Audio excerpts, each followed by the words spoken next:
My ex-wife showed up to our divorce hearing pregnant. She thought it would secure her a payout. She was wrong.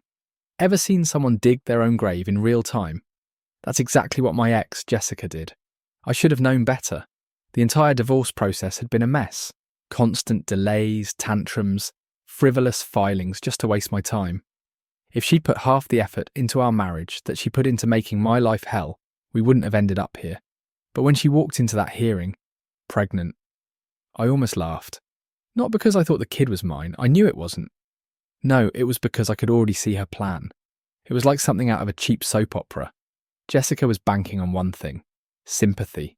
She thought the judge would see a pregnant, abandoned woman and force me to pay up. Forget the prenup. Forget logic. Play the poor me card. Secure the payday. I could already hear the speech she had rehearsed in her head. Your Honour, I have a baby on the way, and I've been left with nothing. How am I supposed to survive?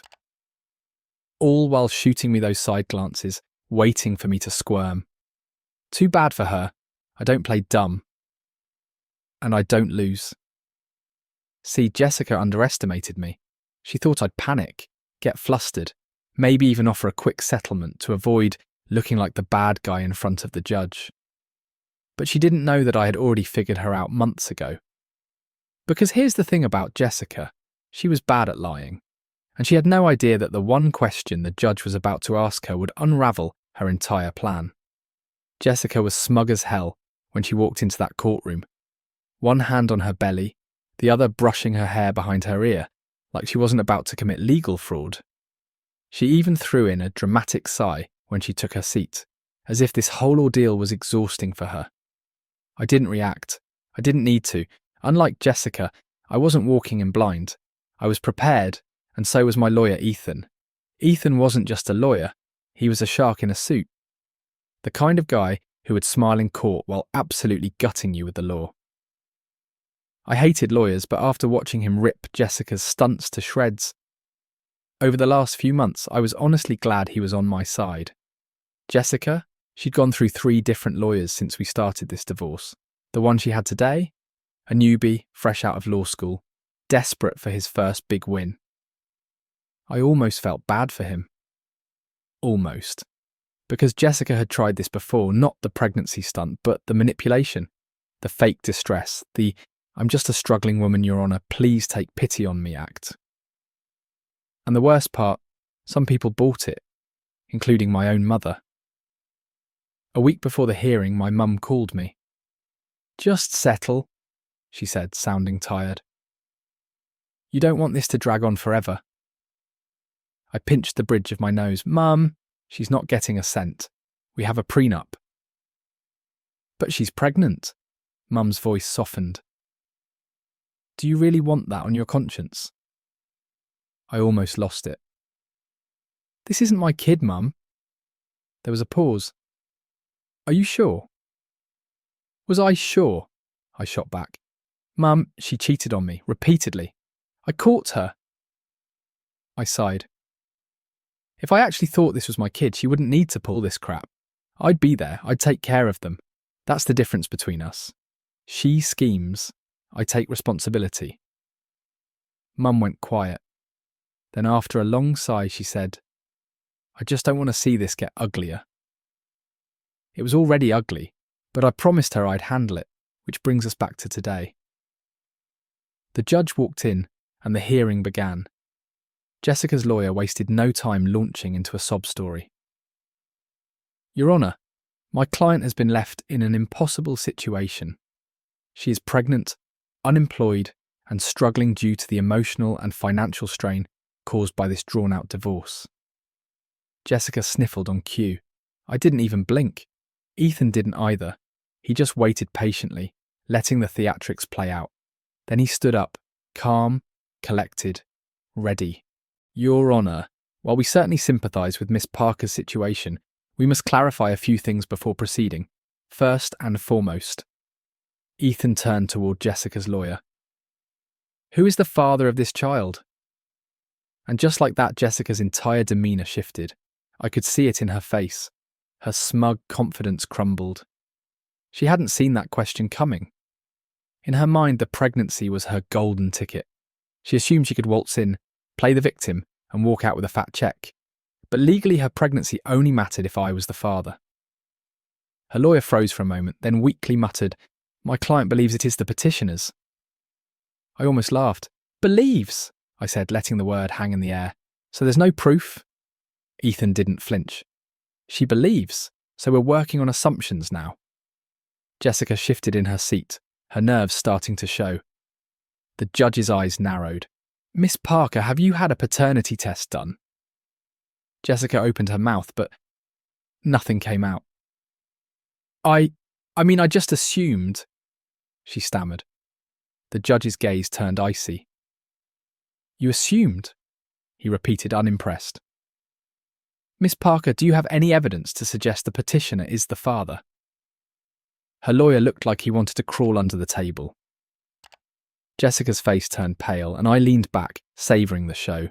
At this point, Ethan was ready to drop the bomb. "Your Honour, we have strong reason to believe this child is not my client's." With that, he slid a stack of photos across the table. Images of Jessica, 2 months after our separation, on vacation with another man. Hand-holding, kissing, clear evidence she'd moved on. Then came the final nail in the coffin. Ethan slid medical documents to the judge. Additionally, we subpoenaed Miss Parker's medical records. These show her first confirmed pregnancy test was months after she and my client last shared a bed. Jessica's face crumpled. She looked at her lawyer, realising, too late, that she had never mentioned any of this to him. The judge sighed deeply, clearly tired of the charade. "Miss Parker, this court does not take kindly to deception. Given the evidence, there is no basis for financial support.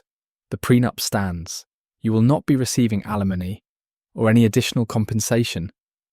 Boom! Jessica gasped, her eyes wide, like she had been physically struck. "But Your Honour," she blurted, her voice faltering. The judge didn't even look at her. "This hearing is over. Done." Jessica sat there frozen, her brain scrambling for a way out. This wasn't how she thought today would go. In her version, she was supposed to cry, look pitiful, and leave with a fat check. Instead, she had been publicly exposed for her lies.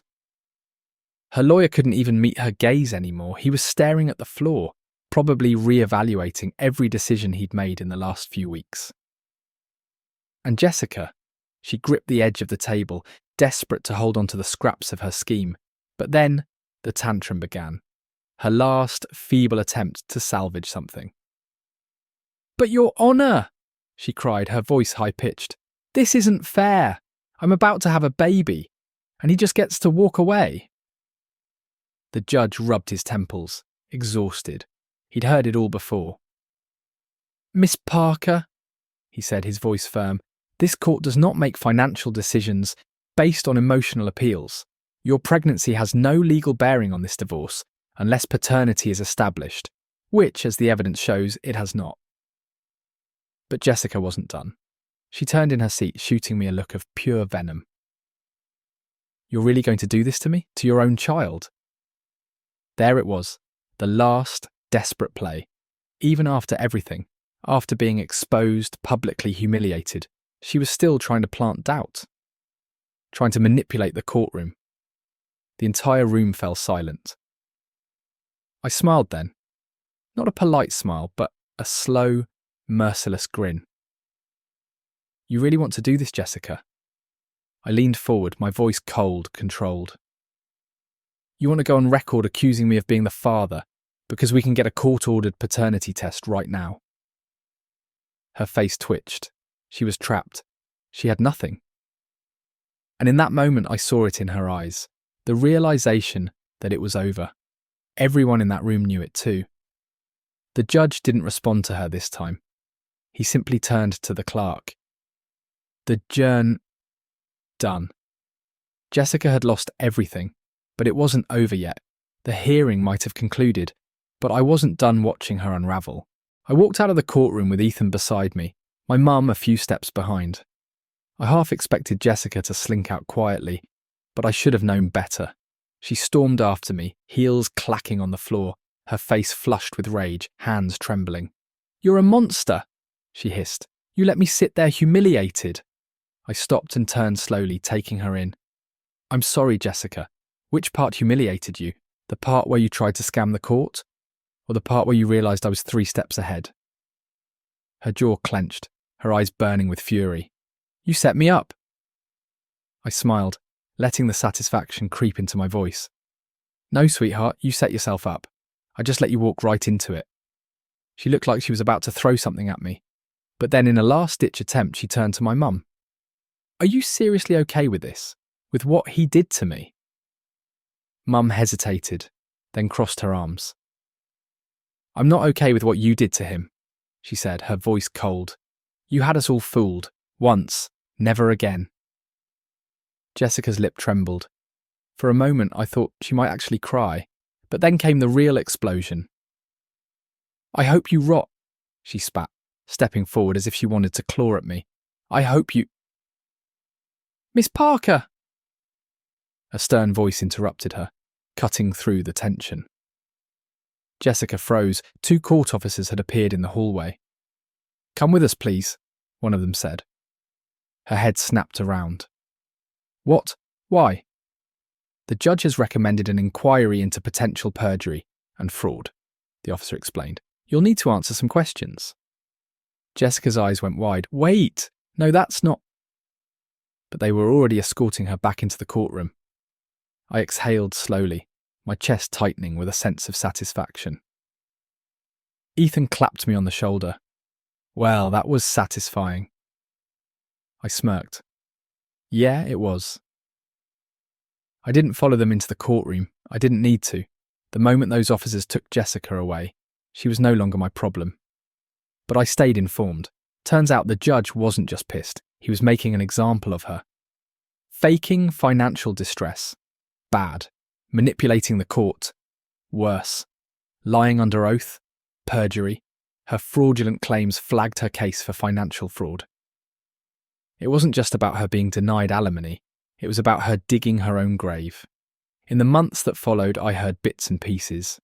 The judge hit her with hefty fines for wasting the court's time. Her lawyer dropped her faster than you could say disbarred. Her attempt to file for government aid? Denied. Apparently they also require proof of paternity. And the cherry on top? Her new boyfriend dumped her. After my lawyer presented those vacation photos, the guy did the math and realised he wasn't the only one she'd been with. Suddenly he wasn't so sure he was the father either. I can only imagine that conversation. A few months after the trial, I got a text from an unknown number.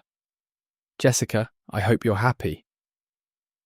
I stared at it for a second, then typed back, I am. Thanks for asking. Then I blocked the number. I didn't need to hear from her again. She had spent years trying to manipulate, control, and milk me for everything I had. But now she was alone. And for the first time in a long time, I was free.